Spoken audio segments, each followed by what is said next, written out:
Europe, 1809. The might of the French Empire was at its peak. Napoleon's armies were victorious in Germany, Italy, and Spain. To counter Napoleon's growing threat, Austria and England form a military alliance known as the Fifth Coalition. Austria and Britain decided that the best course of action required a preemptive strike against France. On April 10th, hostilities began when Austrian troops crossed into French territory. Despite initial success in both Germany and Italy, Austrian troops under Archduke Charles were eventually forced back into Austria itself. Due to French pressure, they abandoned the capital, Vienna, and took up defensive positions 5 miles away.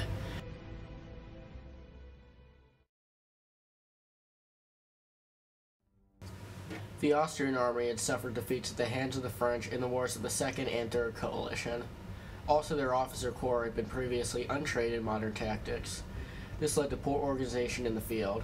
However, under the leadership of Archduke Charles, a series of reforms were implemented in the Austrian army, drastically improving quality of training.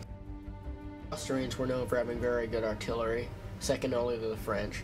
They were also known for having very well trained cavalry. They also possessed some of the best light infantrymen in Europe, known as Jaeger light infantry. The Austrians were, however, fighting under one major disadvantage. Throughout the Austrian Empire, only over 11 different languages were spoken, including German, Hungarian, Czech, Romanian, Polish, and many more. This lingual barrier undoubtedly caused huge organizational challenges for an army.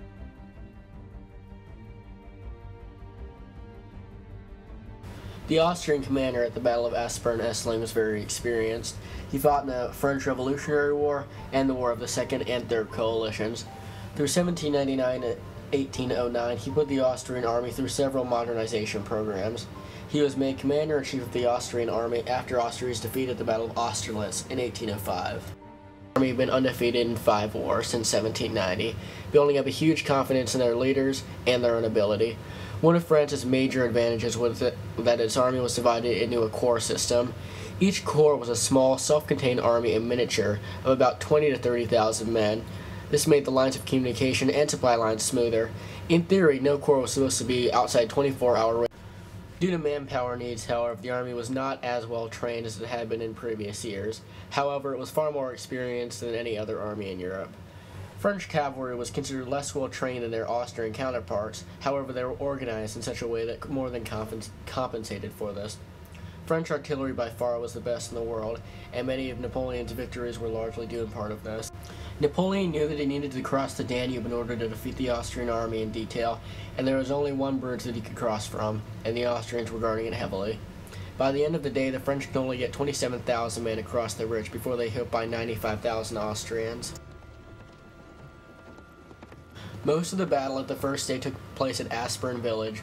The Austrians took up position in the buildings at the beginning of the battle, but lost the village during a French assault. 3 Austrian regiments were then sent to retake it, but fierce hand-to-hand fighting allowed them to only retake half the buildings.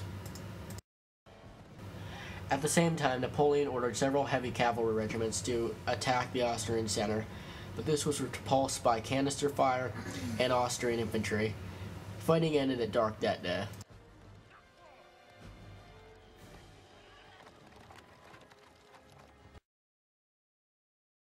That night, Napoleon brought reinforcements across the Danube, bringing French strength almost up to 60,000 men. After a well-concentrated attack at Aspern village, the Austrians were forced out altogether.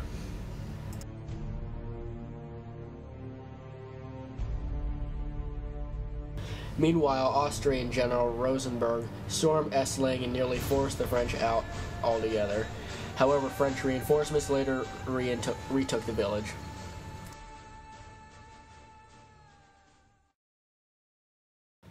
Meanwhile, with all the fighting going on in the villages, the Austrian center was left undefended.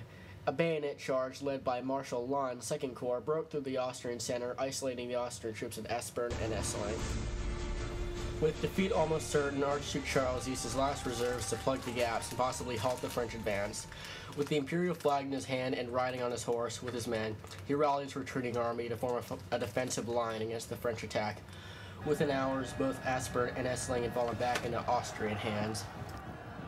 After the loss of both villages, Napoleon decided to begin a tactical withdrawal. At the same time, French troops were being shot at by Austrian Jaeger light infantry.